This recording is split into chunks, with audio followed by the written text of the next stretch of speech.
கடைசியா நம்ம என்ன பார்த்தோம்? சிந்து சமவெளி நாகரிகம் 11th புக்கு பார்த்தோம். அடுத்து நம்ம பார்க்க போறது 11th எத்திக்ஸ்ல சிந்து சமவெளி பார்க்க போறோம். சரியா? ஓகே, சரி படிங்க. நுழைவாயில் என்ன சொல்றாங்க? தற்கால மனித சமூகம் வந்து பல அறிவியல் தொழில்நுட்பத்தினால வளர்ந்து வந்திருக்கு. அதுக்கு முன்னாடி எப்படி இருந்துச்சு அப்படிங்கிறது தொல்லியல் ஆய்வு மூலமாக சான்றுகள் கிடைச்சிருக்கு. அதை வச்சுதான் முன்னாடி எப்படி இருந்துச்சு, நகரங்கள் சரி, பண்பாடு எல்லாம் சரி, நம்ம முன்னாடி எப்படி இருந்துச்சுன்னு சொல்லி கண்டுபிடிச்சிருக்கோம் அப்படின்னு சொல்றாங்க. அதன் மூலியமா வந்து சிந்து சமவெளி நாகரிகத்தை பற்றிய செய்திகளும் வெளியே கொண்டு வந்திருக்காங்க. சரியா? அடுத்து இந்த நாகரிகம் வந்து உலகில் தோன்றிய சிறந்த நாகரிகங்கள் ஒன்றாக சொல்றாங்க. அப்ப ஒரு தொன்மையான பழமையான நாகரிகங்களை நம்ம பள்ளிப்புத்தகத்துல நாடு படிச்சிருக்கோம். என்னென்ன? மெசபடோமியா, சிந்து சமவெளி, எகிப்து நாகரிகம், சீன நாகரிகம். சரியா? அதுல சிறந்தது எப்படின்னு பாத்தீங்கன்னா 4மே சிறந்ததுதான். ஆனா சிந்து சமவெளி ஒரு தனிப்பட்ட ஒரு தொன்மையான ஒரு சிறந்ததுன்னு சொல்றாங்க. சரியா? அடுத்து இந்த நாகரிகம் என்ன அமைப்பு? நகர அமைப்பு. சரியா? இது ஒரு நகர நாகரிகம் சொல்லுவாங்க. சிந்து சமவெளி நாகரிகம் ஒரு நகர நாகரிகம். சரியா? அடுத்து இந்தியாவில் தோன்றிய பழமையான நாகரிகம் என்னது? சிந்துவெளி நாகரிகம். அடுத்து இந்த நாகரிகம் எந்த நதிக்கரையில? சிந்து நகரக்கரையில. சரியா? இந்த நாகரிகம் எங்க செலுத்தி வழங்குறது? சிந்து நதிக்கரையில. சரியா? அடுத்து இல்லைன்னா நகர நாகரிகம் ஆகும். சரியா? இது சிந்து ஆற்றங்கரை தோன்றி வளர்ந்ததால் என்ன சொல்றாங்க? சிந்து நாகரிகம் சொல்றாங்க. ஏன்னா அந்த சிந்து ஆற்றங்கரை, சரியா, அந்த சிந்து நதி, அந்த நதிக்கரை பக்கத்தாலதான் இந்த நாகரிகம் தோன்றதுனால இது என்ன நாகரிகம் சொல்றாங்க? சிந்து வெளி நாகரிகம் சொல்றாங்க. சரியா? அடுத்து எத்தனாயிரம் ஆண்டுகள் பழமையானதுன்னு சொல்றாங்க? 5000 ஆண்டுகள் பழமையானதுன்னு சொல்றாங்க. இது இந்த சிந்து சமவெளி நாகரிகம். சரியா? இது வந்து 1921 தான் முதல்ல கண்டறியப்பட்டது. சரியா? 1921 ஆக்சுவலா அகழ்வார் ஆராய்ச்சி பண்ணதுதான் 1921. அங்க 1826 வந்து பார்த்துட்டு போயிருப்பாரு. ஆனா ப்ராப்பரா வந்து அகழ்வார் ஆராய்ச்சி ஆரம்பிச்சது 1920-21 காலகட்டத்துலதான். சரியா? எல்லாம் வந்து பார்த்துருப்பாங்க. ஆய்வு மேற்கொள்றதுக்கு ப்ராப்பரா வந்து 1921 தான் ஆய்வு மேற்கொண்டாங்க. ஆனா அதுக்கு முன்னாடி வந்து பார்த்தாங்க, ஆய்வு பண்ணாங்க. ஆனா ப்ராப்பரா 1921 தான் இப்படி ஒரு நாகரிகம் இருக்கு அப்படின்னு சொல்லி ஆய்வு மேற்கொண்டாங்க. சரியா? எங்க என்ன மாநிலம், என்ன மாவட்டம்? பழைய பஞ்சாப்ல மான்குமரி மாவட்டத்தில் உள்ள பாகிஸ்தான் ராவி மற்றும் சட்லஜ் ஆறுகளுக்கு இடையில் அகழ்ந்தெடுக்கப்பட்டு எப்ப எடுத்தாங்க? 1920 தொல்பொருள் சின்னமான அரப்பா எனப்படுகிறது. சரியா? அரப்பா நகரத்தை முதல்ல எப்ப கண்டுபிடிச்சாங்க? 1920. சரியா? அடுத்து அப்ப 1922 என்ன கண்டுபிடிச்சிருக்காங்க? மொஹஞ்சதாரோ. சரியா? மண்மேடு எத்தனை அடி? 70 அடி உயரமுள்ள ஒரு மண்மேடு அகழ்ந்து எடுத்திருக்காங்க. அதை என்னன்னு சொல்றாங்க? மொஹஞ்சதாரோன்னு சொல்றாங்க. சரியா? அது என்ன மாவட்டத்துல இருக்கு? சிந்து மாகாணத்துல, பாகிஸ்தான் உள்ள லார்கானா மாவட்டத்துல அமைஞ்சிருக்குன்னு சொல்றாங்க. சரியா? அடுத்து இந்த அகழ்வாய் ஆராய்ச்சி மேற்கொண்ட தொழிலாளர் யாரு? Sir John Marshall. சரியா? சர் ஜான் மார்ஷல் இவர் தான் வந்து இந்த சிந்து சமவெளி நாகரிகத்தை அகழ்வாராய்ச்சி பண்ண ஆரம்பிச்சிருப்பாரு. எந்த நாகரிகம்? திராவிட நாகரிகத்துடனும் சிந்து சமவெளி நாகரிகத்தை ஒப்பிடுறாரு யாரு? Sir John Marshall. சரியா? இங்க நம்ம தென் தமிழகத்துல இருக்க இந்த திராவிட நாகரிகத்துக்கும் அங்க சிந்து சமவெளி நாகரிகத்துக்கு நிறைய தொடர்பு இருக்குன்னு சொல்லியிருப்பாங்க இந்த பாடத்துல. சரியா? இந்த சிந்து சமவெளி நாகரிகம் சர் ஜான் மார்ஷல் சொன்ன காலம் என்னன்னு பாத்தீங்கன்னா 3250 முதல் 2750 எல்லாமே வந்து கிமு. சரியா? இது வந்து சர் ஜான் மார்ஷல் சொன்ன காலகட்டம். சரியா? அங்க பொதுவா ஒரு காலகட்டம் படிச்சிருப்பீங்க 6வது புத்தகத்துல. இது வந்து யார் சொன்னதுன்னு பாத்தீங்கன்னா சர் ஜான் மார்ஷல் சொன்னது. சரியா? 3250 முதல் 2750 வரை. சரியா? அடுத்து இதுதான் இந்த லோத்தல் துறைமுகம். சரியா? இதுதான் வந்து லோத்தல் துறைமுகம். இதுதான் அந்த நகரம். பின்னாடி பாருங்க நதி போதா. சரியா? மேல மறுபடியும் வேற என்னென்ன நகரங்கள் கண்டுபிடிச்சிருக்காங்க, அங்க எங்கெங்க சிந்துவெளியோட சான்றுகள் கிடைச்சிருக்குன்னு பாத்தீங்கன்னா சாகுந்தரோ, கோட்டிஜி, லோத்தல், காளிபங்கன் போன்ற இடங்கள்ல என்ன கிடைச்சிருக்காமா? சிந்துவெளி நாகரிகங்களோட சின்னங்களை கண்டுபிடிச்சிருக்காங்க. சரியா? என்னென்ன இடம்? சாகுந்தரோ, கோட்டிஜி, லோத்தல் மற்றும் காளிபங்கன். சரியா? அடுத்து அப்ப தமிழ்நாட்டுல எந்தெந்த பகுதியில இருக்கிற சான்றுகளோ சிந்துவெளி நாகரிகத்தோட தொடர்பு இருக்கு அப்படின்னு சொன்னா எந்தெந்த பகுதி? ஆதிச்சநல்லூர், அரிக்கமேடு. சரியா? ஆதிச்சநல்லூர் மற்றும் அரிக்கமேடு இருக்கிற பகுதிகளில் கிடைக்கப்பட்ட தொல்லியல் பொருட்கள் சிந்து நதி நாகரிகத்தோட தொடர்பு இருக்குன்னு சொல்றாங்க. சரியா? அப்ப எக்ஸாம்ல கேட்கலாம், தமிழ்நாட்டுல எந்த பகுதியில தொழில் ஆய்வு மேற்கொண்டு அது சிந்து வெளியோட ஒத்து போகுது அப்படின்னு சொன்னா கேட்டா எந்தெந்த பகுதி? ஆதிச்சநல்லூர், அரிக்கமேடு. சரியா? அடுத்து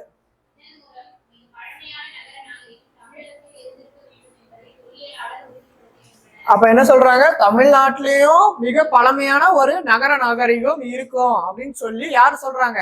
தொழிலாளர்கள் சொல்றாங்க. சரியா? அடுத்து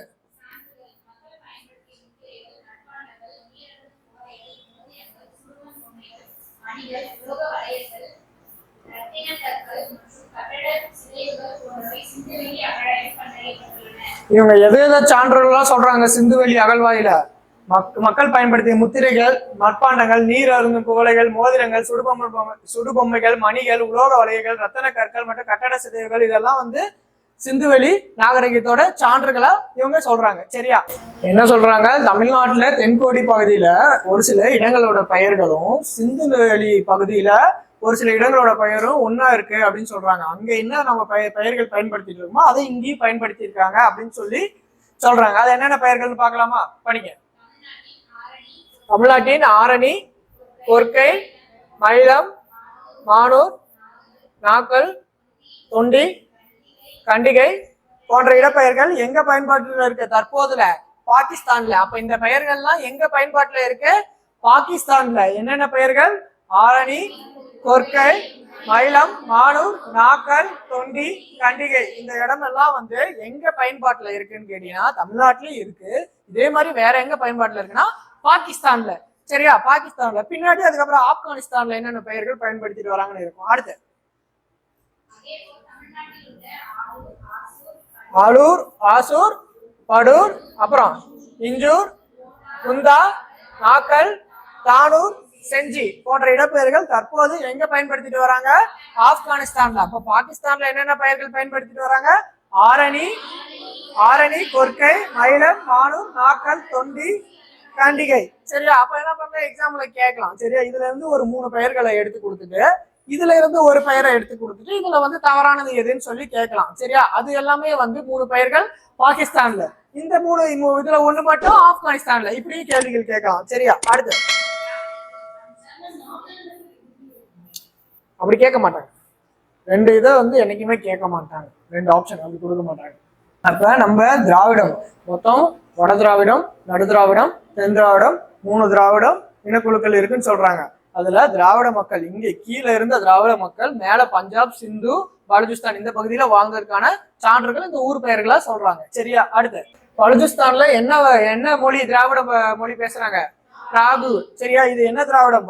வட திராவிடமா, தென் திராவிடமா, நடு திராவிடமா? என்ன திராவிடம்? நடு திராவிடமா, வட திராவிடமா, தென் திராவிடமா? சரி, நாளைக்கு வரும்போது பார்த்துட்டு வாங்க. இந்த மொழி எங்க பேசுறாங்க?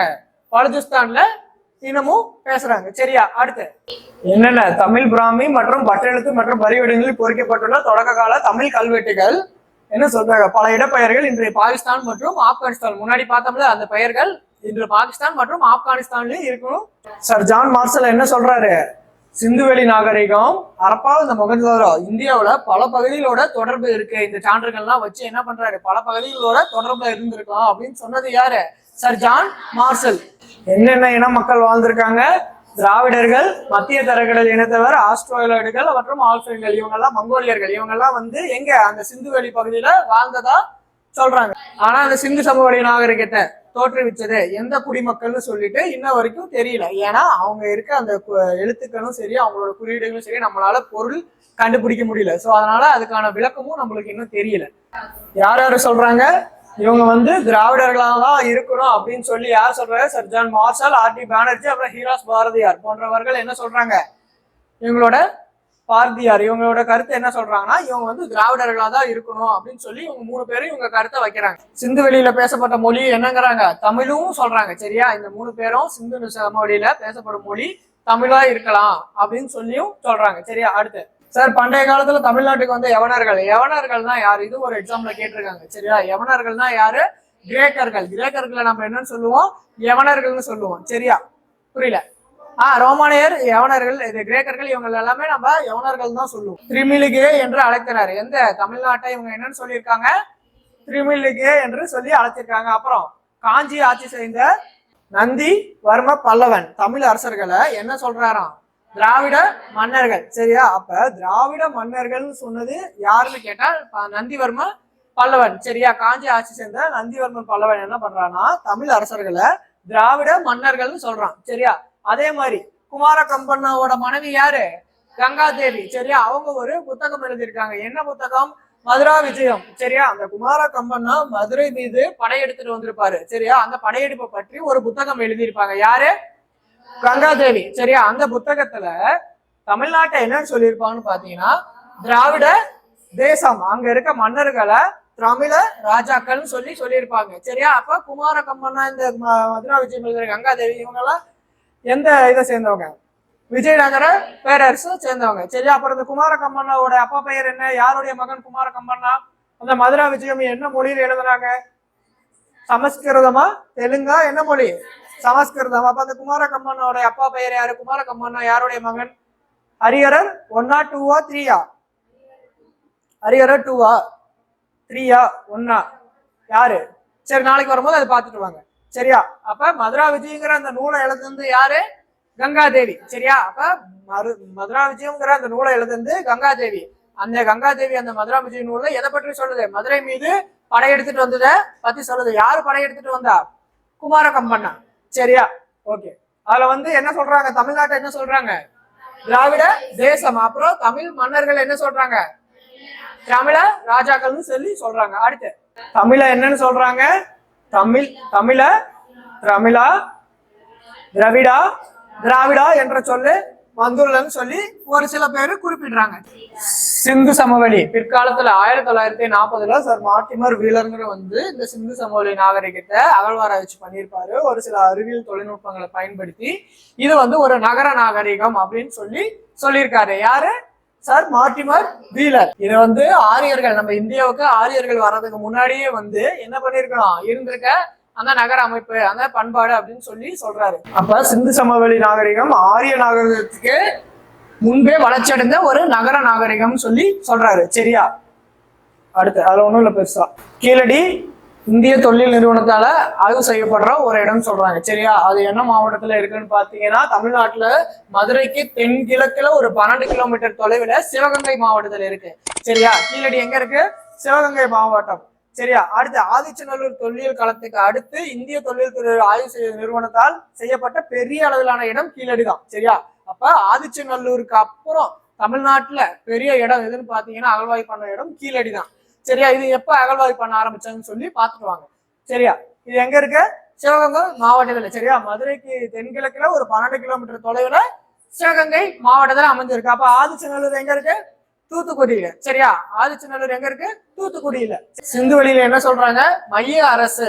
சரியா? சென்ட்ரல் ஒரு அரசு இருந்திருக்கு, அதுக்கான சான்றுகள் கிடைச்சிருக்கு. அதை எதை வச்சு அதை சொல்றாங்கன்னா பல தூண்கள் தாங்கும் மன்றம், அப்புறம் பொதுக்கூடம், இதெல்லாம் வச்சு என்ன சொல்றாங்கன்னா இந்த சிந்துவெளி நாகரிகத்துல மைய அரசு இருந்திருக்குன்னு சொல்றாங்க. சரியா? இப்ப நம்ம சென்ட்ரல் கவர்மெண்ட்லாம் இந்த பார்லிமெண்ட் இருக்குல்ல, அந்த மாதிரி அங்க அந்த பொதுக்கூடம் இருந்திருக்கு. சரியா? அப்படின்னு இவங்க வணிகத்திலயும் சிறந்து இருந்திருக்காங்க. அது மட்டும் இல்லாம மாட மாளிகையில, சரியா, அடுக்குமாடி வீடுகளிலும் இவங்க வாழ்ந்திருக்காங்க. அப்ப நகர அமைப்பு, அப்ப நகரத்தோட தெருக்கள் எப்படி இருக்கு? அகலமாகவும் இருக்கு, நேராகவும் சுகாதார வசதிகள் கொண்டவும் இருக்கு. சரியா? ஏற்கனவே போன கிளாஸ்ல பார்த்த மாதிரி நகர அமைப்பு ஒரு திட்டமிடப்பட்ட அமைப்பா தான் இருந்துச்சு. அதுல இந்த சாக்கடை நீர் தேங்காம போறதுக்கு ஒரு திட்டமிடப்பட்ட வடிகால் அமைப்பும் இருந்திருக்கு. சரியா? அடுத்து தெருக்கள் எப்படி இருக்கான்? கிழக்கு மேற்காவும் வடக்கு தெற்காவும் அமைந்திருக்கான். அதுல பெரிய தெருக்கள் மொத்தம் 33 அடி அகலமும், சிறிய தெருக்கள் பாத்தீங்கன்னா 9 அடி முதல் 12 அடி வரை அகலமும் இருக்குன்னு சொல்றாங்க. சரியா? அப்ப பெரிய தெருக்கள் இது ஸ்டேட்மெண்ட்ல கேட்கலாம். சிந்து சமவெளி நாகரிகத்துல பெரிய தெருக்கள் எத்தனை அடி அகலம் இருந்துச்சுன்னு கேட்டீங்கன்னா 33 அடி. சரியா? அப்ப சிறிய தெருக்கள் 9ல இருந்து 12 அடி வரை அகலம் கொண்டதாக இருந்துச்சுன்னு சொல்றாங்க. சரியா? அப்ப பெரிய தெருக்கள் 33 அடியும், சிறிய தெருக்கள் 9ல இருந்து 12 அடி அகலமும் இருந்துச்சுன்னு சொல்றாங்க. அடுத்து பெரிய தெருக்கள் என்ன சொல்றாங்க? மக்கள் நடந்து போறதுக்கு நடைபாதை, நம்ம ஊர்ல எல்லாம் ரோட்டுக்கு சைட்ல இருந்தாலும் பிளாட்ஃபார்ம் இருக்குல்ல, அந்த மாதிரி பெரிய தெருக்கள்ல மக்கள் நடந்து செல்றதுக்கு நடைபாதையும் இருந்துச்சு. அது மட்டும் இல்லாம அவங்க அந்த ரோட்ல அந்த சாலையில வந்து ஒரே நேரத்துல ஒரே வரிசையில 3 வண்டிகள் போலாமா. சரியா, அந்த பெரிய தெருக்கள்ல அடுத்த வீடுகளிலும் கிணறுகளும் மற்றும் குளியலறைகளும் இருந்துச்சு. அது மட்டும் இல்லாம கழிவுநீர் செல்வதற்கு ஏற்ற வகையில் தெருவில் அருகில் என்ன அமைச்சிருக்காங்க, கால்வாய்கள். சரியா, இந்த பாசனம், இது நீர்ப்பாசன கால்வாய்கள். நீர்ப்பாசனங்கிற இந்த கழிவு நீர் வெளியே போறதுக்கான கால்வாயும் இருந்துச்சுக்கான சான்று. அப்ப இந்த நகரம், இந்த திட்டமிட்டப்பட்ட நகரத்தை பார்த்துட்டு இந்த பாபிலோன நகரங்களை விட சிறந்த நகரமா இருந்திருக்குன்னு சொல்லி சொல்றாங்க. எதை? சிந்து சமவெளி நகரம். சரியா, அடுத்து கட்டிடக்கலை. ஒரு நிமிஷம். அப்ப சிந்து சமவெளி, மொகஞ்சதாரோ, ஹரப்பா இந்த 2 இடத்த நகரங்களையும் ஊருக்கு வெளியில கோட்டை கொத்தளம். கோட்டை கொத்தளங்கள்லாம் என்ன? கோட்டை கொத்தளம் புரியல. கோட்டை கொத்தளங்கள்னா என்ன? கோட்டை கொத்தளங்கள்னா என்ன? புரியல. இல்ல புரியல. மேடான பகுதி சிட்டாளா? அது வந்து மேடான பகுதி சிட்டாளன்னு சொல்லுவாங்க. சரியா, அப்ப கோட்டை கொத்தளம்னா என்ன? கோட்டை கொத்தளம்னா ஒண்ணும் இல்ல, பாகுபலி படம் பாத்தீங்களா? சரியா, அதுல அந்த மதில் சுவர் இருக்குல்ல, இப்படி மதில் சுவர் இருக்கும். அதுல இப்படி கூறு வடிவுல இப்படி ஒரு இடம் இருக்கும். இதுக்கப்புறம் இப்படி மறுபடியும் போகும், கொஞ்சம் கேப் விட்டு மறுபடியும் இந்த மாதிரிதான் மதில் சுவர்கள் இருக்கும். இந்த இடத்த தான் வந்து கோட்டை கொத்தளங்கள் தளம்னு சொல்லுவாங்க. இந்த தளத்துல இருந்து என்ன பண்ணுவாங்கன்னா, எதிரி நாட்டுல இருந்து யாராவது தாக்க வந்தாங்கன்னா வீரர்கள் இங்க இருந்து அவங்கள தாக்குவாங்க. புரியுதுங்களா? இங்கதான் அதுக்கான ஆயுதங்கள் எல்லாமே இருக்கும். சரியா, சுவர்ல அந்த கோட்டை சுவர், அந்த தடுப்பு சுவர் இருக்குல்ல ஒரு கோட்டை, அந்த சுவர்ல இந்த மாதிரி இட விட்டு கட்டியிருப்பாங்க. பாகுபலி படம் பார்த்துருந்தீங்கன்னா தெரியும். சரியா, அடுத்து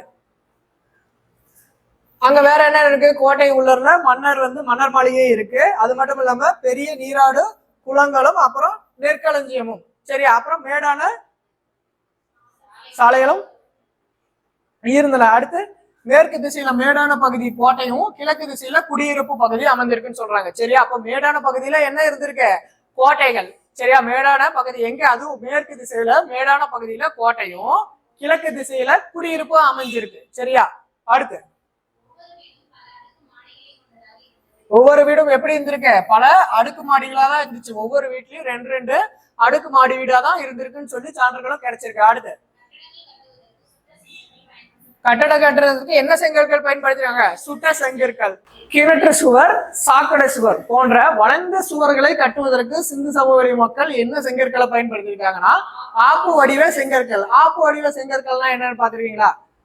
ஆப்பு வடிவ செங்கற்கள்னா அது வேற ஒண்ணும் இல்லை,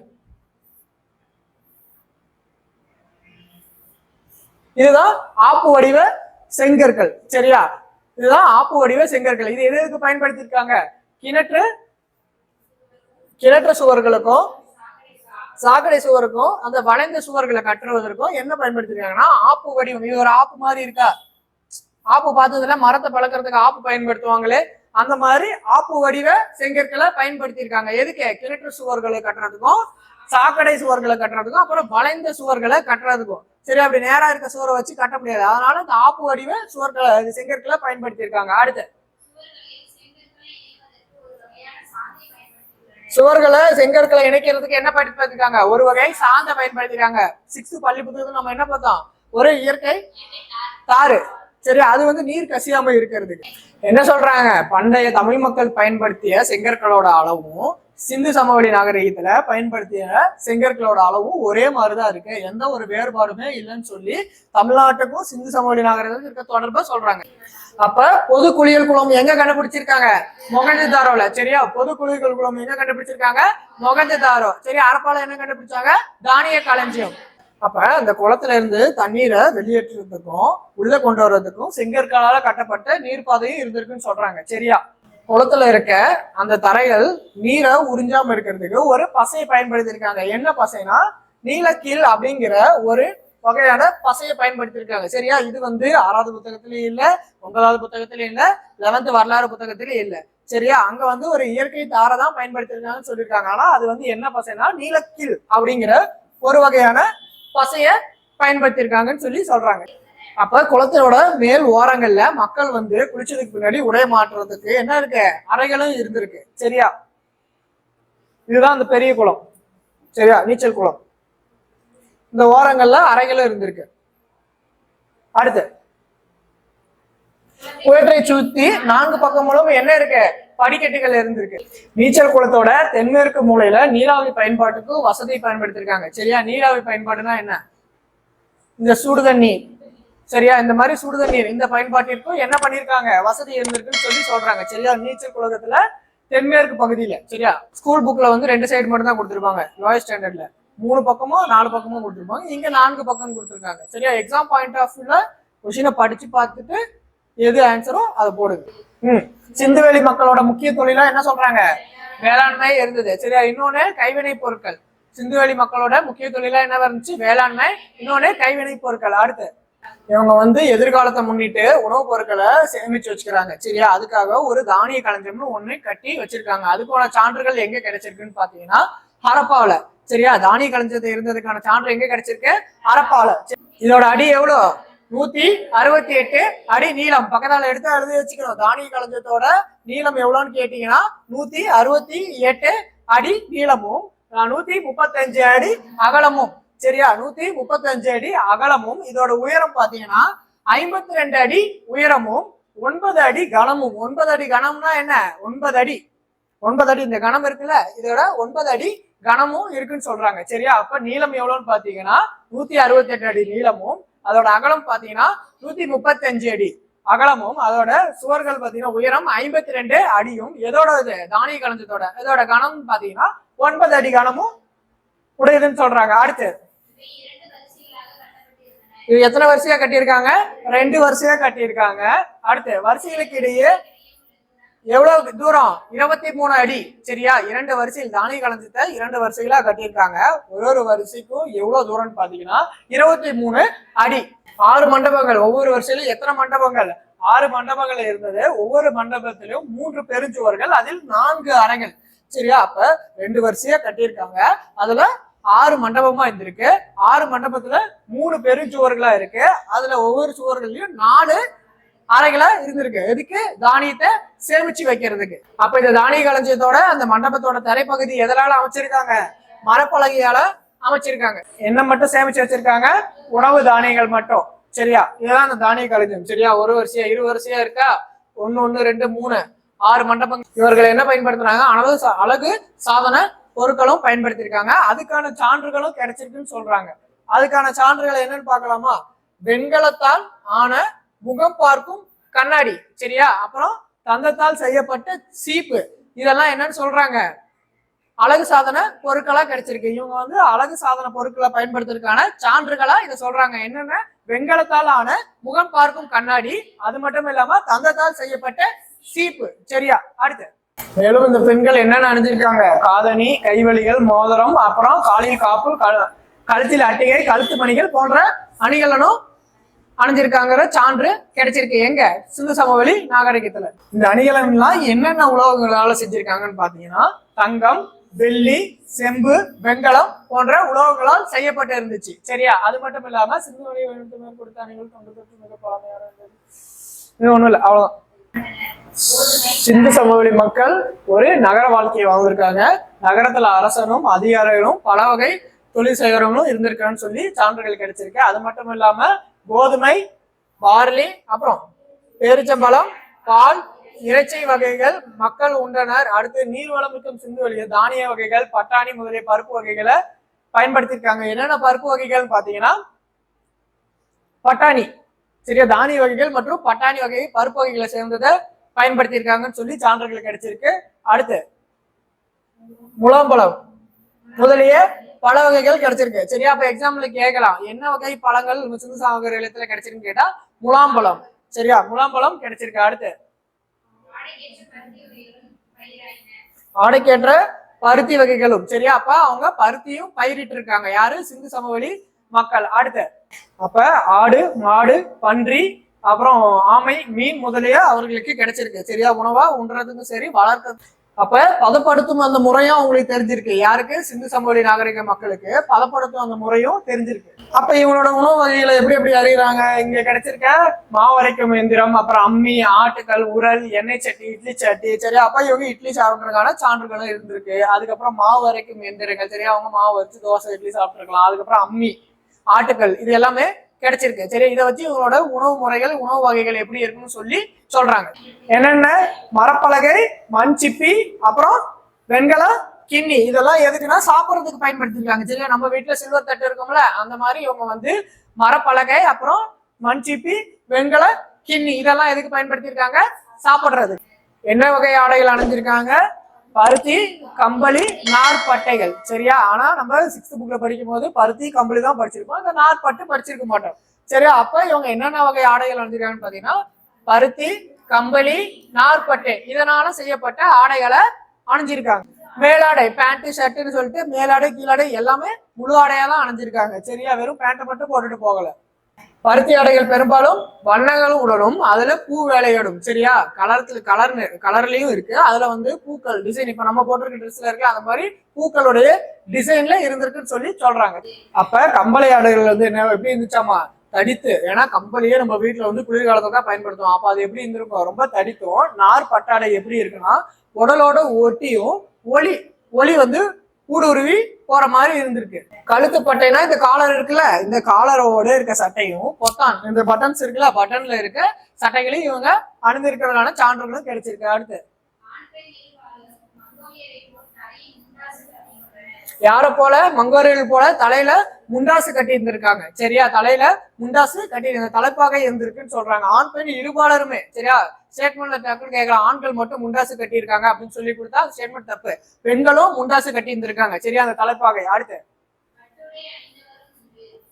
வெட்டுடை அணிஞ்சிருக்காங்க. அப்புறம் சிந்துவெளி நாகரிகத்துல இருக்க உருவங்களை வச்சு நம்ம அவங்க அணிந்திருக்க ஆடைகள் மற்றும் அணிகளை பத்தி செய்திகள் கிடைச்சிருக்குன்னு சொல்லி சொல்றாங்க. அடுத்து அப்ப ஒரு நகர வாழ்க்கை எதை வச்சு சொல்றாங்க அப்படின்னு பார்த்தா, ஒரு அறிஞர் யாரு? ஷில்டே. அவர் என்ன சொல்றாருன்னா, ஒரு நகர வாழ்க்கை அதோட கூறுகள் என்னென்னவா இருக்கும்னு கேட்டா, அதிக மக்கள் தொகை, பல்வேறு தொழில் புரிவோர், அப்புறம் வணிகர்கள், பணியாளர்கள், குடியிருப்பு, பொது கட்டிடங்கள், எழுத்து குறியீடு, கலை வடிவங்கள் போன்றவற்றை குறிப்பிட்டுள்ளார். இதெல்லாம் வச்சு ஒரு நகர வாழ்க்கை, ஒரு நகர அமைப்பு அப்படின்னு சொல்லி யாரு சொல்றாரு? ஷில்டே. அது வந்து எங்க இருக்கு? சிந்து சமவெளி நாகரிகத்துல அது எல்லாமே இருக்கு. சோ அதனால இது வந்து ஒரு நகர நாகரிகம் அப்படின்னு சொல்லி சொல்றாங்க. அப்ப நகரத்துல வணிகர்கள் வந்து நிறைய பேர் இருந்திருக்காங்க. உள்நாட்டு வணிகமும் பண்ணியிருக்காங்க, வெளிநாட்டு வணிகமும் பண்ணியிருக்காங்க. அடுத்து இங்க வந்து ஏற்றுமதிக்கான பொருட்கள் வந்து என்ன பண்ணியிருக்காங்க? அதிகமா உற்பத்தி பண்ணியிருக்காங்க. சிந்து சமவெளி நாகரிகத்துல ஏற்றுமதிக்கான பொருட்கள் என்ன பண்ணியிருக்காங்க? அதிகமா உற்பத்தி பண்ணியிருக்காங்க. ஒரு நகராட்சி முறை. சரி, இப்ப ஒரு நகராட்சினா எப்படி இருக்கும்? நம்ம ஊர்ல ஒரு நகராட்சி இருக்கு, அங்க தேவையான விஷயங்கள்லாம் அந்த நகராட்சி அமைப்பு தான் பண்ணி கொடுக்கும். ஸோ அதனால ஒரு மைய அரசு இருந்திருக்கும்னு சொல்லி இங்கேயும் சான்று கிடைச்சிருக்குன்னு சொல்றாங்க. மேற்கண்ட சான்றுகளை வச்சு என்ன சொல்றாங்க? சிந்து சமவெளி நாகரிகம் ஒரு நகர நாகரிகம் அப்படின்னு சொல்லி சொல்றாங்க. அடுத்து பொழுதுபோக்கு. அப்ப மொகஞ்சதாரோல கிடைச்ச விளையாட்டு பொருட்கள்லயே எது அதிகமா கிடைச்சிருக்கு? கோலி உண்டு. சரியா, கோலிகள் தான் வந்து என்ன கிடைச்சிருக்கு? அதிகமா கிடைச்சிருக்கு. பகடக்காய். இந்த சொக்கட்டான் என்ன விளையாட்டு? எந்த கல்லு? சொக்கட்டான்னா அந்த ஜல்லிகள் இல்ல. சொக்கட்டான்னா வேற ஒண்ணும் இல்ல, நம்ம வீட்டுல தாயம் விளையாடுவோம்ல, அந்த தாய விளையாட்டதான் சொக்கட்டான்னு சொல்லுவாங்க. சரியா, இப்படி 4 பக்கமும் இருக்கும். இந்த தாயம் விளையாடுவோம்ல, அதான் வந்து சொக்கட்டான்னு சொல்லுவாங்க. சரியா, இந்த தாயம் விளையாண்டு இருக்கீங்கல்ல, கொரோனா காலகட்டத்துல விளையாண்டு இருப்பீங்க, இதுதான் அதிகமா வீட்டுல. இதெல்லாம் வந்து என்னன்னு சொல்லுவோம்? சொக்கட்டான்னு சொல்லி சொல்லுவோம். சரியா, வேணா கூகுள்ல போட்டு பாத்துவாங்க. அப்ப அவங்க என்ன கிடைச்சிருக்கு? சதுரங்கம். சரியா, சதுரங்கம்னா என்ன? சதுரங்க ஆட்டம்னா செஸ் போர்டு கிடைச்சிருக்கான். அது வந்து எதனால ஆயிருக்கு? மரத்தால ஆன அட்டையும், அது மட்டும் இல்லாம சதுரங்க காய்கள் எதனால செஞ்சிருக்காங்க? களிமண்ணால செஞ்சிரு சதுரங்க காய்களும் கிடைச்சிருக்காமா. சிறுவர்கள் என்ன பண்றாங்க? களிமண்ல பொம்மைகள் செய்து, இப்பவும் நம்ம வீட்டுல போனா களிமண்ல தான் பொம்மைகள் செஞ்சு விளையாடுவோம். இந்த விநாயகர் சதுர்த்தி அப்பெல்லாம் நம்ம வீட்டுல விநாயகர் செய்வோம், களிமண்ல தான் விநாயகர் செய்வோம். இந்த விளையாட்டுகள் எல்லாமே வந்து தமிழ்நாட்டிலையும் இப்ப வரைக்கும் நடந்துட்டு தான் இருக்குன்னு சொல்லி சொல்றாங்க. சரி, அங்க கிடைத்த சான்றுகளை வச்சு திராவிட நாகத்திற்கும் ஒரு நெருங்கிய தொடர்பு இருக்கிறத அறியலாம் இந்த விளையாட்டு பொருட்களை வச்சு. அடுத்து காளைச்சண்டை. சிந்து சமவெளி நாகரிக மக்கள் வந்து இசையிலும் நாட்டியத்திலும் அதிக ஆர்வமா இருந்திருக்கு. அது மட்டும் இல்லாம காளை சண்டைகள், சரியா, அது மட்டும் கோழி சண்டைகள், வேட்டையாடுதல், பறவை வளர்ப்பு, கோழி சண்டைகள் இன்னமும் தமிழ்நாட்டுல நடந்துட்டு தான் இருக்கு. தமிழக பண்பாடு என்ன சொல்றாங்க, கோழி சண்டை தமிழக பண்பாட்டுல இருந்து சிந்து சமவெளி நாகரிகம் அந்த பண்பாட்டுக்கு பரவி இருக்கலாம்னு சொல்லி சொல்றாங்க. சிந்து சமவெளி நாகரிகம் மருத்துவத்துல பாத்தீங்கன்னா கண், காது, தொண்டை, தோல் இது தொடர்பான நோய்களை சரி பண்றதுக்கு ஒரு வகையான மீன், என்ன வகை, கட்டில் அப்படிங்கிற ஒரு வகையான மீனினோட எலும்புகளை பயன்படுத்தி இருக்காங்க. சரியா, மீனினோட அந்த எலும்புகளை பயன்படுத்திருக்காங்க. சரியா, இந்த கட்டில் இருக்குல்ல, இந்த கட்டில வந்து பாத்தீங்கன்னா இப்ப கட்டில் போன்ஸ் சொல்லிட்டு நீங்க கூகுள்ல போட்டீங்கன்னா பேர்ட்ஸ்க்கு யூஸ் பண்ணுவாங்க இந்த போன்ஸ். சரியா, பேர்ட்ஸ் என்ன பண்ணுன்னா கொத்தி கொத்தி விளையாடும், அந்த போன்ஸை பேர்ட்ஸ்க்கு யூஸ் பண்ணுவாங்க. சரியா, நல்லதுன்னு சொல்லிட்டு நீங்க போயிட்டு கட்டில் அப்படிங்கிற போன் போட்டீங்கனாலே வரும் கூகுள்ல. வேற என்னென்ன மருந்துக்கு பயன்படுத்திருக்காங்க, மான், காண்டாமிருகம் இதோட எலும்புகளை, அது மட்டும் இல்லாம பவளங்கள், வேப்பந்தலைகள் இத மருத்துவத்துக்கு பயன்படுத்திருக்காங்க. நம்ம தமிழ்நாட்டிலயும் வேப்பந்தலைகளை என்ன பண்ணுவோம், மருத்துவத்துக்கு பயன்படுத்துவோம். நம்ம போட்டுச்சுன்னா வேப்பந்தலைகளை அரைச்சி பூசுவாங்க. தமிழகத்துக்கு மருத்துவத்துல இன்னமும் நம்ம வேப்பந்தலை பயன்படுத்திருக்கான சான்று இருக்கு.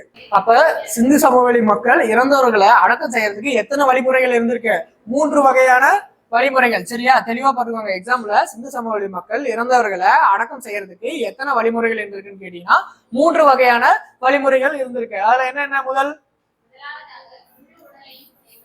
முதலாவது என்னன்னு பாத்தீங்கன்னா முழு உடல். ஒரு மனிதன் இறந்துட்டானா அவனை முழுசா குழி தோண்டி புதைச்சிருவாங்க. இதுதான் வந்து முதலான வழிமுறை. சரியா, அடுத்து இரண்டாவது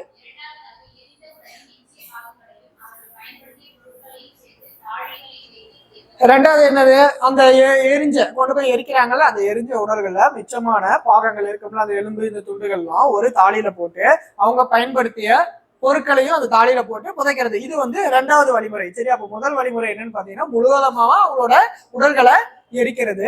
2வது என்னன்னு பாத்தீங்கன்னா எரிந்த மிஞ்சிய அந்த உடல்களையும் உறுப்புகளையும் அப்புறமேட்டு அவங்க பயன்படுத்திய பொருட்களையும் ஒரு தாலியில போட்டு புதைப்பது. இது எங்க புதைச்சிருக்காங்க, வீடுகள்ல இல்லைன்னா வீட்டுக்கு அருகில புதைச்சிருக்காங்க. 3வது வழிமுறை என்னன்னு பாத்தீங்கன்னா இறந்தவங்களோட உடல்களை என்ன பண்றாங்க, ஒரு ஊரை விட்டு கொஞ்சம் வெளியே கொண்டு போய் போட்டுருவாங்க. எதுக்கு, பறவைகள், விலங்குகள் சாப்பிட்றதுக்காக. சரி, அது சாப்பிட்டு முடிச்ச மிஞ்சி இருக்க அந்த எலும்புகள் எல்லாம் எடுத்துட்டு வந்து என்ன பண்ணுவாங்கன்னா ஒரு மண் தாலியில வச்சு அவங்க பயன்படுத்திய பொருட்களை போட்டு புதைச்சிடுவாங்க. சரியா, இது 3வது வழிமுறை. அப்ப இறந்த உடல்கள் புதைக்கும் போது அவங்களுக்கு பிடித்த என்னது உணவுகளை வச்சு புதைக்கிற வழக்கமும் இருந்திருக்கு. அடுத்து இப்பழக்கம் வந்து தமிழகத்துல அதிகமா இருந்திருக்கு. சரியா, நம்ம இறந்த போது என்ன பண்ணுவோம், அவங்களுக்கு போய் நம்மளுக்கு பிடிச்சதெல்லாம் வச்சு படைப்போமா, அது வந்து அங்கேயும் இருந்திருக்குன்னு சொல்லி சொல்றாங்க. இப்ப தமிழகத்துல இது போன்ற புதைக்கப்பட்ட தாலிகள் எங்கெங்க கிடைச்சிருக்கு, அதிரம்பாக்கம், அரிக்கமேடு, ஆதிச்சநல்லூர், திருக்காம்புலூர், தாமிரபரணி, ஆற்றங்கரை இந்த இடத்துக்கெல்லாம் என்ன கண்டுபிடிச்சிருக்காங்க, இந்த தாலிகள் கண்டுபிடிச்சிருக்காங்க. மனிதனை புதைக்கப்பட்ட அந்த தாலிகள் கண்டுபிடிச்சிருக்காங்க.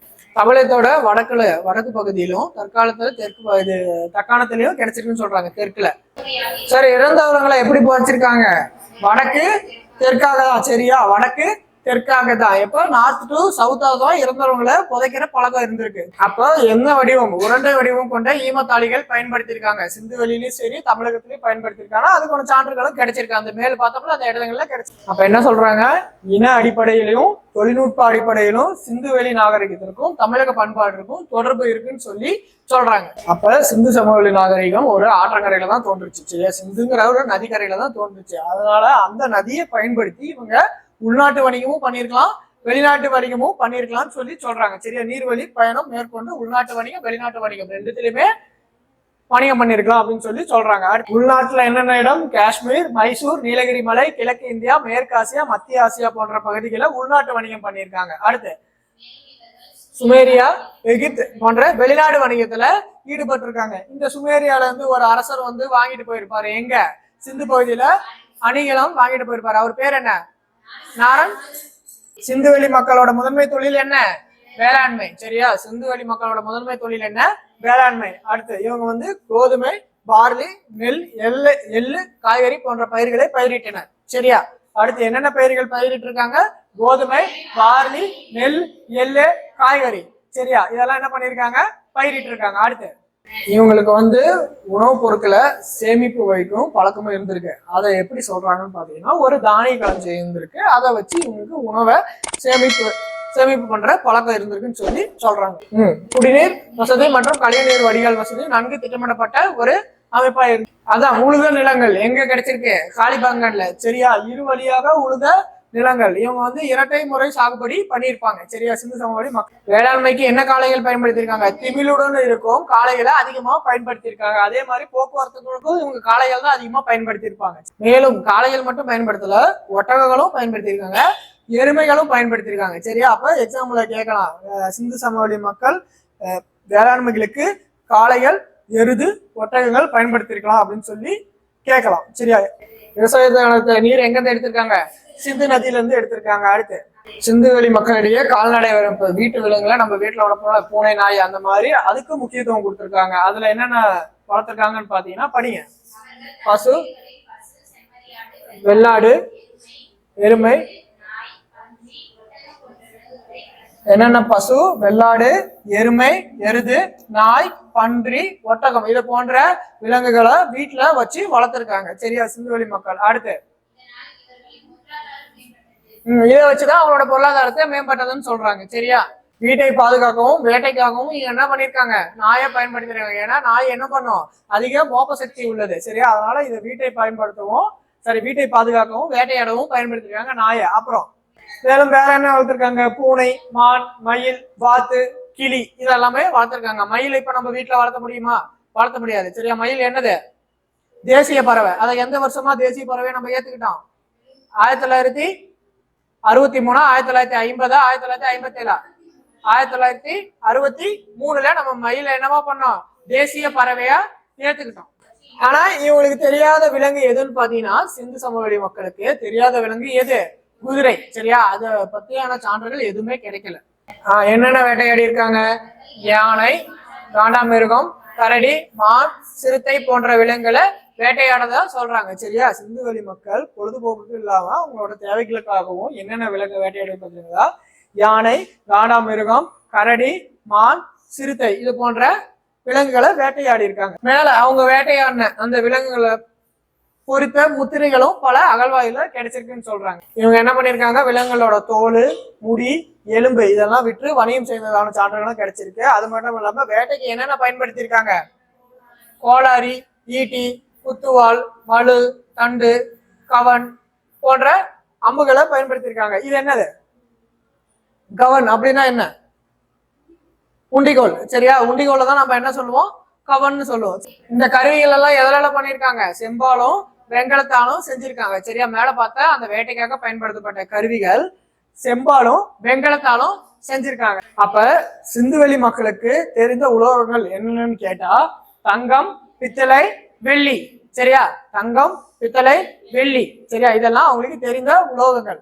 அப்ப பெரும்பாலான பொருட்கள் வந்து உலோக பொருட்கள் எதனால செஞ்சிருக்காங்க, செம்பு மற்றும் வெங்கலத்தால செய்யப்பட்ட. ஆனா அவங்களுக்கு இரும்பை பத்தி எந்த ஒரு அறிவும் இல்லை, எதுவுமே தெரியல. ஈட்டி முனைகள் வந்து கூர்மையானதும் மற்றும் அகலமானதும் இருந்திருக்கு. சில வகையான கத்திகள் இரு பக்கம் நன்கு தீட்டப்பட்டதாகவும் இருந்திருக்கு. அப்ப வீடுகளுக்கு தேவையான பாத்திரங்கள்ல என்னென்ன செஞ்சிருக்காங்கன்னு பாத்தீங்கன்னா, என்னென்ன பயன்படுத்திருக்காங்கன்னு பாத்தீங்கன்னா, பாத்திரங்கள் செய்ய மண், கற்கள், தந்தம், செம்பு, பித்தளை ஆகியவற்றை செஞ்சிருக்காங்க. வீடுகளுக்கு தேவையான பாத்திரங்களை. இவங்களுக்கு இரும்போட பயன் தெரியல. அது ஏன்னா அந்த புக்ல இல்ல, 6th இல்ல, 6th இல்ல, அதுக்கப்புறம் 9th இல்ல, 11th இல்ல. ஆனா அது வந்து அப்படி இருந்திருக்கலாம், போருக்கு பயன்படுத்திருக்கலாம்னு சொல்லி இவங்க சொல்றாங்க அந்த ஆயுதங்களை வச்சு. சரியா, ஏன்னா இப்ப ஆயுதங்கள் அமைதியான வாழ்க்கையை மேற்கொண்ட எதுக்கு அந்த ஆயுதங்கள் இருந்திருக்கணும்,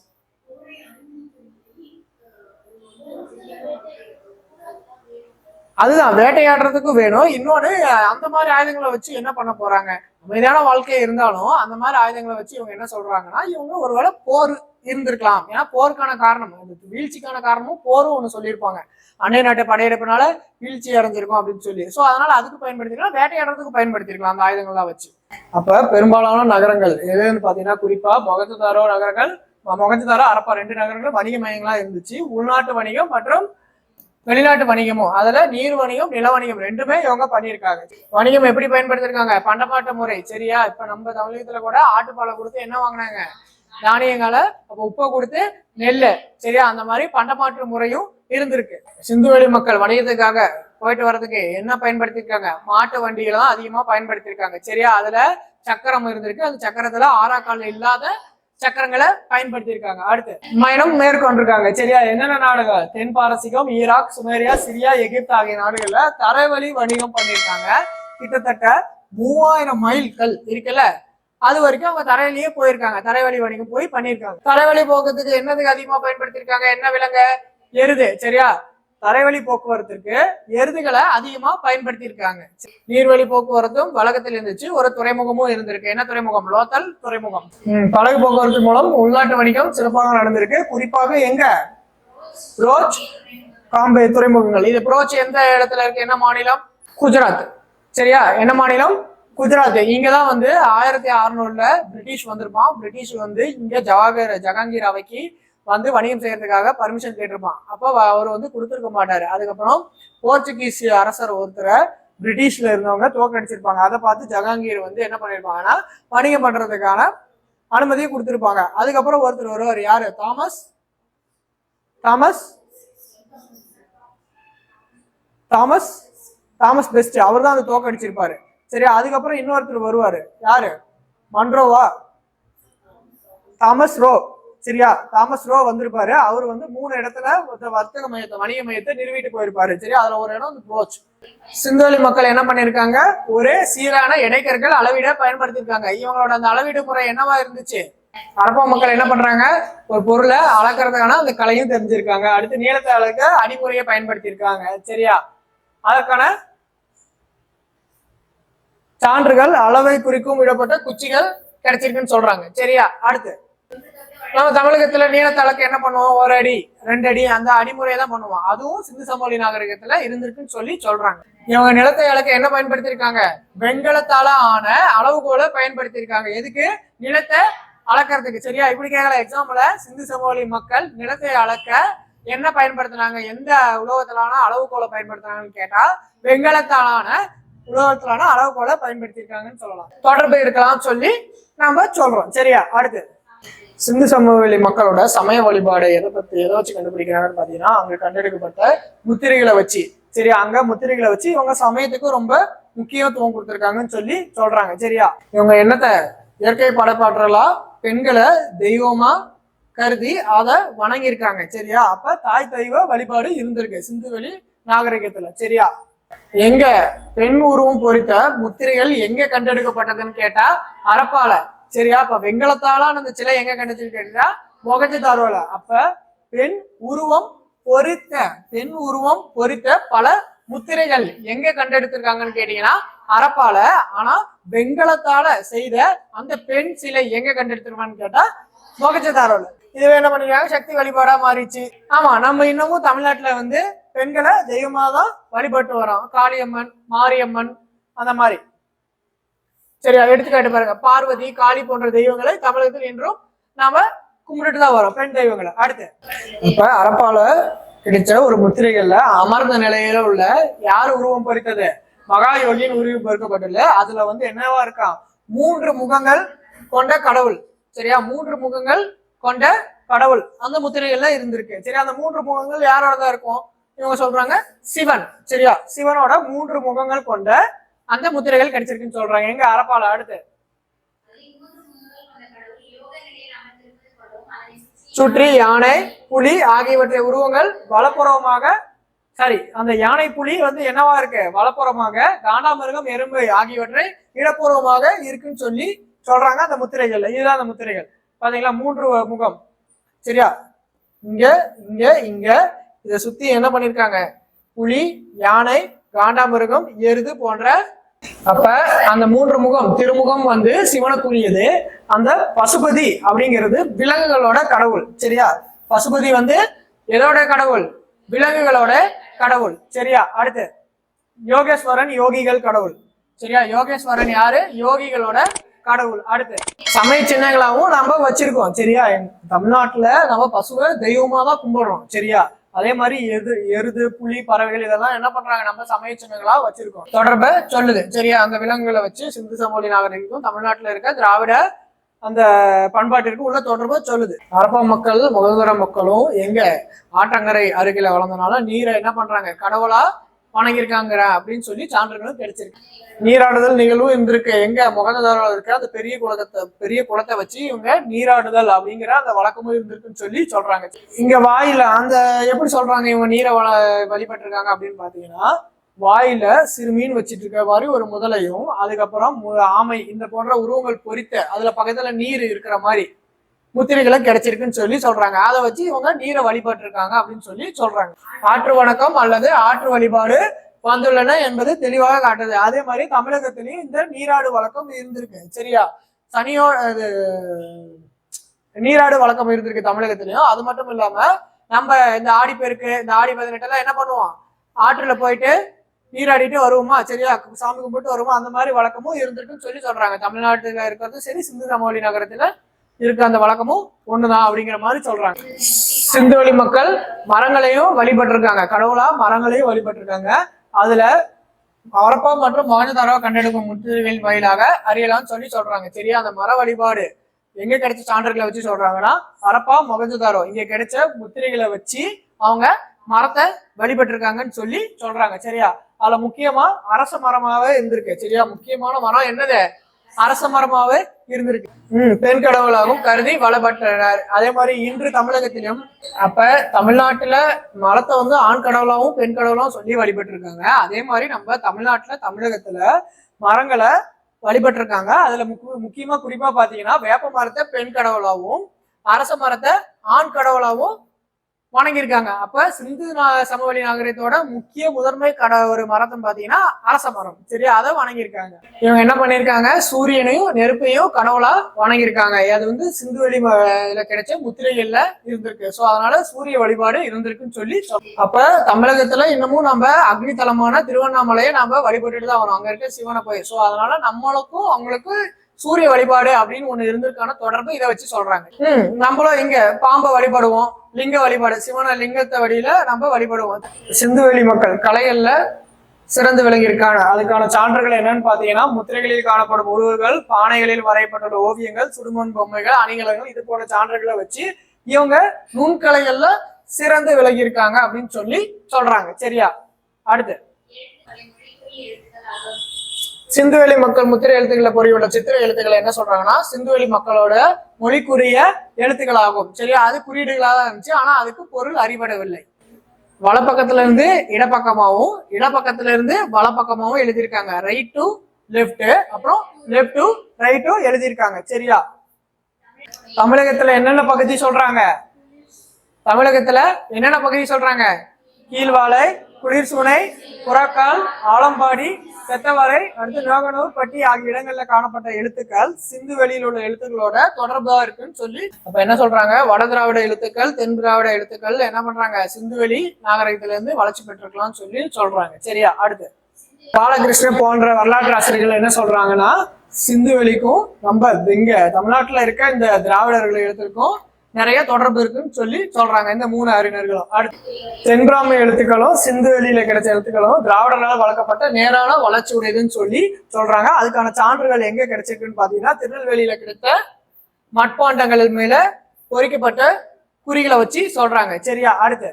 நீலகிரியிலயும் அதுக்கான சான்றுகள் இருக்கு. அப்ப சிந்துவெளி மொழியில இருக்க அந்த எழுத்துக்கள் வந்து திராவிட மொழியும், அது மட்டும் இல்லாம தமிழ் ஒரு தென் திராவிட மொழியும் சொல்லி. அப்ப உலக மொழிகள் எவற்றுக்கும் இல்லாத ஒழிப்பு முறை சரியா தமிழ் மொழிக்கு மட்டும் உண்டு. அது என்னன்னு கேட்டீங்கன்னா, எழுத்தோட அந்த ஒழிப்பு முறையானது.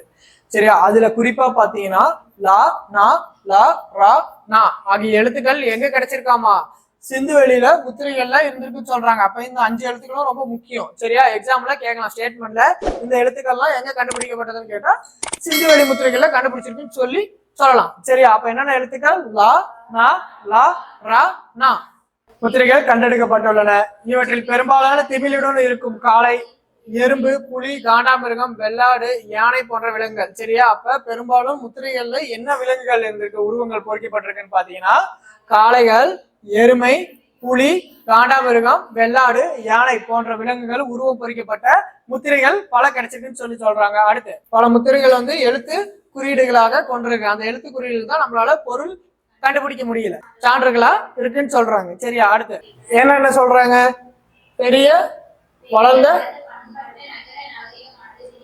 அழிஞ்சிருக்க முடியாது. சரியா, ஒரு இவ்வளவு பெரிய நகரமைப்பு எப்படி திடீர்னு அழிஞ்சிருக்கும் அப்படின்னு சொல்லி சொல்றாங்க. அதுக்காக என்னென்ன சான்றுகள் பார்க்கலாம். பின்வரும் காரணம் அது அழிஞ்சிருக்கான வெள்ளப்பெருக்கு ஏற்பட்டதுனால அழிஞ்சிருக்கும்னு சொல்றாங்க. சரியா, சிந்துவெளி நாகரிகம் ஒரு ஆற்றங்கரையில தான் இருந்திருக்கு. ஸோ அதனால என்ன பண்ணிருக்கோம், வெள்ளம் ஏற்பட்டிருக்கும். அதனால என்ன பண்ணிருக்கலாம், அழிஞ்சிருக்கலாம்னு சொல்லி சொல்றாங்க. அடுத்து இயற்கை பேரிடர் ஏற்பட்டும் அழிஞ்சிருக்குன்னு சொல்றாங்க. எதை வச்சு சொல்றாங்கன்னா, அங்க கண்டுபிடிக்கப்பட்ட மனித கூடுகள் அவங்க எலும்புகளை வச்சு சொல்றாங்க. சரியா, அடுத்து கிருஷ்ணா ரெட்டி என்ன சொல்றாருன்னா, ஹரப்பா மற்றும் மொகஞ்சதாரோ பெரிய வணிக தளங்களா இருந்துச்சு. அங்க வந்து பொருளாதார தேக்க நிலை, பொருளாதார நெருக்கடி ஏற்பட்டிருக்கலாம். அதனால வந்து இந்த நகரம் கைவிடப்பட்டு மக்கள் வேற நகரம் வேற இடத்துக்கு குடிபெயர்ந்துக்கலாம் சொல்லி சொல்றாங்க. சரியா, அடுத்து இன்னொரு காரணம் என்ன சொல்றாங்க, சிந்து நதி அதோட போக்க மாத்தி வேற பக்கம் போயிருக்கலாம். அதனால என்ன பண்ணிருக்கலாம், இந்த நகரத்துல வறட்சி ஏற்பட்டிருக்கலாம். இதனால இந்த நகரம் அழிஞ்சிருக்கலாம்னு சொல்லி சொல்றாங்க. சரியா, ஆரியர் படையெடுப்பில் இந்த நாகரிகம் முற்றிலும் அழிஞ்சிருக்கலாம்னு சொல்றாங்க. சரியா, மொகஞ்சதாரோ அங்க கிடைச்ச மண்டையோடுகள் இருக்கு, அந்த வெட்டுகளை வச்சு படையெடுப்புகள் மூலியமா கூட இதை அழிஞ்சிருக்கலாம்னு சொல்லி சொல்றாங்க. அடுத்து முன்னோடியாக திகழ்ந்து சொல்றாங்க. நகர அமைப்புக்கு முன்னோடியா எதுன்னு சொல்றாங்க, இந்த சிந்து வெளியே சொல்றாங்க. ஆனா இதுக்கு ஒரு முன்னோடி என்ன இருக்கு, நகர்கர். அப்ப கட்டடம் கட்டுறதுக்கு சுட்ட செங்கற்களையும் சுண்ணாம்பையும் பயன்படுத்துறதுக்கு முன்னோடியா இந்த சிந்துவெளி நகரத்தை சொல்றாங்க. அடுத்து அப்ப நகரம் மாசடைவதற்கு தடுக்கிறதுக்காக சுண்ணாம்பு கால்வாய்கள் எங்க பட்டிருக்காங்க, நகரத்துல இருந்து ஒதுக்குப்புறமா கட்டியிருக்காங்க. சரியா, அடுத்து தூய்மைக்கும் சுகாதாரத்துக்கும் ரொம்ப முக்கியத்துவம் கொடுத்திருக்காங்க. அடுத்து கவின் கலைகளும் ஊக்குவிட்டு இருக்காங்க. சரியா, அப்ப என்ன சொல்றாங்க, சிந்துவெளி மக்கள் பயன்படுத்த மொழியே தென்னிந்திய மொழிகளுக்கு தாயாக இருந்திருக்கும் சொல்லி சொல்றாங்க. சரியா, அடுத்து சிந்துவெளி நாகரிகம் பரவி இருந்த இடங்கள் எங்கன்னு பாக்கலாமா, இது ரொம்ப இம்பார்ட்டன் ஆனது. சரியா, இதை வந்து மேட்ச் கவின் கலைனா ஒண்ணும் இல்ல, இந்த கல்ல செதுக்கிறது அந்த உருவங்கள் பாத்தீங்கன்னா அந்த மாதிரியானது. சரியா, ஹரப்பா ஹரப்பா எங்க பரவி இருக்கு, ராவி நதிக்கரையில மேற்கு வங்காளம் தற்போது பாகிஸ்தான். சரியா, அடுத்து மொகஞ்சதாரோ மேற்கு பஞ்சாப் தற்போது பாகிஸ்தான். சரியா, சிந்து ஹரப்பாவும் சரி மொகஞ்சதாரோவும் சரி தற்போது பாகிஸ்தான்ல தான் இருக்கு. அது எங்கன்னு பாத்தீங்கன்னா சிந்து நதியோரம் மேற்கு பஞ்சாப் தற்போது பாகிஸ்தான். அடுத்து ரூபார் எங்க இருக்கு, சட்லஸ் நதியோரம். சரியா, சட்லஸ் நதியோரம் பஞ்சாப். சரியா, அடுத்து லோத்தல் சட்லஸ் நதியோரம் குஜராத். சரியா, லோத்தல் சட்லஸ் நதியோரம் குஜராத். அடுத்து காளிபங்கன் எங்க இருக்கு, காகர் நதி தென்கரையில் ராஜஸ்தான். சரியா, காகர் நதி தென்கரையில ராஜஸ்தான்ல அமைஞ்சிருக்கு காளிபங்கன். அடுத்து சாகுந்தாரா எங்க இருக்கு, சரஸ்வதி நதியோரம் ராஜஸ்தான். சரியா, அடுத்து தோலவிரா கபீர் மாவட்டம் குஜராத்ல தான் டொலவிரா இருக்கு. அடுத்து கோட்டிஜி சிந்து மாகாணத்துல. சரியா, அடுத்து பனவாலி ஹரியானா. அப்புறம் சுர்கோட்டா எங்க, குஜராத். சரியா, பனவாலி எங்க, ஹரியானா. சுர்கோட்டா எங்க, குஜராத். அப்ப சிந்து சமவெளி நாகரிகத்துல பல தொழிலாளர்கள் வந்து ஆய்வு மேற்கொண்டிருக்காங்க. ஆனா முழுமையா யாரு பண்ண ஆய்வுல வெளிவந்துச்சு அப்படின்னு கேட்டீங்கன்னா, சர் ஜான் மார்ஷல் அவர் மேற்கொண்ட அந்த ஆய்வுல தான் சிந்துவெளி நாகரிகம் ஒண்ணு இருக்குன்னு சொல்லி உலகிற்கே தெரியப்படுத்தியிருக்காரு. சரியா, அடுத்து அப்ப சிந்துவெளி மக்கள் பொது கோட்டங்கள் அப்புறம் நீச்சல் குளங்கள் இதெல்லாம் வச்சு கட்டடக்கலையில சிறந்து விளங்கி இருக்காங்கன்னு சொல்லி சொல்றாங்க. சரியா, அடுத்து அப்புறம் இழந்தவர்கள் உடல் மற்றும் அடக்கம் செய்வார்கள் என்பது சான்றுகளும் காண முடிகிறது. சரியா, இழந்தவர்களை என்ன பண்றாங்க, அடக்கம் செய்வதற்கான சான்றுகள் கிடைச்சிருக்கு. சரியா, அடுத்து இந்த பாக்ஸ் படிச்சிருங்க.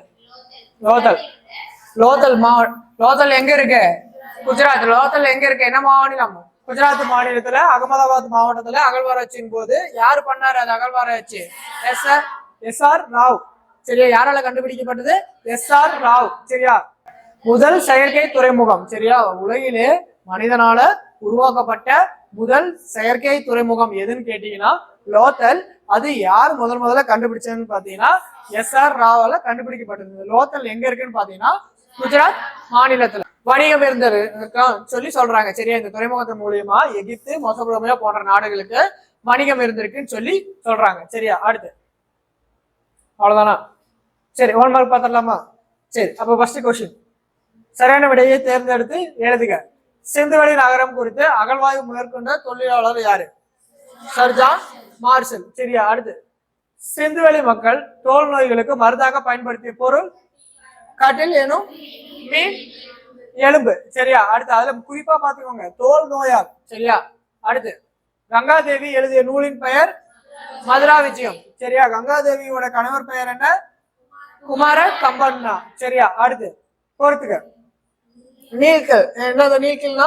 ஒரு வகையான பசை. இந்த பசை எதுக்கு பயன்படுத்தினாங்க? பெருங்குளத்துல நீர் கசியாம இருக்கிறதுக்காக அடியில பூசப்பட்டிருந்துச்சு. சரியா? அடுத்து கட்டில் அப்படிங்கிறது ஒரு வகையான மீன் எலும்பு. இந்த மீன் எலும்பை வச்சு என்ன பண்றாங்க? ஒரு சில நோய்களை குணப்படுத்தினாங்க. சரியா? அடுத்து தானிய களஞ்சியம் எங்க கண்டுபிடிச்சாங்க? அரப்பால. தானிய களஞ்சியம் எங்க கண்டுபிடிச்சாங்க? அரப்பால. அடுத்து சிந்துவெளி மக்களுக்கு தெரியாத விலங்கு எதுன்னு பாத்தீங்கன்னா குதிரை. சரியா? அடுத்து அப்ப ஆப்ஷன் என்ன? 3 4 1 2 ஆப்ஷன் ஏ. சரியா? அடுத்து பின்வரும் கூற்று அந்த காரணத்தை விடைக்கே தேர்ந்தெடுக்கு. சரியா? அப்ப கூற்று என்ன? அரப்பா மக்கள் அளக்கும் கருவியை அருந்தினர். சரியா? அரப்பா மக்கள் என்ன பண்றாங்க? அளக்குற அந்த கருவி பத்தி தெரிஞ்சிருக்கு. அதுக்கான காரணம் என்ன சொல்லியிருக்காங்க? அளவை குறிகள் இடப்பட்ட குச்சிகள் அங்க கிடைச்சிருக்கு. ஆமா, அந்த குச்சிகளை வச்சுதான் அவங்களுக்கு அளக்குற அந்த அறிவு இருக்குன்னு சொல்லி சொல்றாங்க. அப்புறம் என்ன ஆன்சர் பாத்தீங்கன்னா கூற்று காரணம் இரண்டுமே சரி. சரியா? அடுத்து பசுபதி என்ற சொல்லில் இருந்து பெறப்படும் பொருள் விலங்குகளின் கடவுள். சரியா? பசுபதி வந்து விலங்குகளின் கடவுள். அடுத்து பின்வரும் கூற்றுகள் சரியான விடையை தேர்ந்தெடுக்க. அப்ப சித்திர எழுத்துக்கள் இடமிருந்து வளமாகவும் எழுதப்பட்டது. ஆமா, இடமிருந்து வளமாகவும் தான் எழுதுனாங்க. அடுத்து சித்திர எழுத்துக்கள் வளமிருந்து இடமாகவும் எழுதப்பட்டது. ஆமா, வளமிருந்து இடமாகவும் தான் எழுதுனாங்க அவங்க எழுத்துக்கள். அடுத்து எழுத்துக்கள் மேலிருந்து கீழாக எழுதப்பட்டவையா? இல்ல. அப்புறம் எழுத்துக்கள் கீழிருந்து மேலாக எழுதப்பட்டவையா? இல்ல. அப்ப ஆன்சர் என்னன்னு பாத்தீங்கன்னா 1 மற்றும் 2 சரி. அடுத்து சிந்துவெளி நாகரிகம் கண்டுபிடிக்கப்பட்ட ஆண்டு 1921. ஒரு சில புத்தகத்துல என்ன சொல்லுவாங்க? 1920 கூட சொல்லுவாங்க. டிஎன்பிசியில ஒரு எக்ஸாம்ல என்ன பண்றாங்க? 1920 ஆன்சர் கொடுத்திருக்காங்க. சரியா? அடுத்து சிந்துவெளி மக்கள் தரைவழி போக்குவரத்திற்கு பயன்படுத்தப்பட்டது என்ன விலங்கு? எருது. சரியா? தரைவழி போக்குவரத்துக்கு என்ன பயன்படுத்தியிருக்காங்க? எருது. அடுத்து சிந்துவெளி மக்கள் இம்மரத்தை முதன்மை தெய்வமாக கருதி வழிபட்டனர். அரச மரம். சரியா? என்ன மரம்? அரச மரம். ஆனா நீங்க ஒரு புக் வச்சிருப்பீங்க. அந்த புக்ல என்னன்னு கொடுத்திருக்காங்க? ஆலமரம்னு கொடுத்திருப்பாங்க. அது தப்பு. சரியா? நீங்க ஒரு புக்கு அந்த மாதிரி புக் வச்சிருந்தீங்கன்னா அதுல ஆலமரம்னே ஆன்சர் மார்க் பண்ணி கொடுத்திருப்பாங்க. ஆனா அது தப்பு. என்ன மரம்? அரச மரம் தான் அவங்க முதன்மை கடவுளா வழிபட்டாங்க. சரியா? தமிழகத்துல வேப்ப மரத்தை பெண்ணாவும் அரச மரத்தை ஆணாவும் வழிபட்டு இருக்காங்க. சரியா? அவ்வளவுதான்.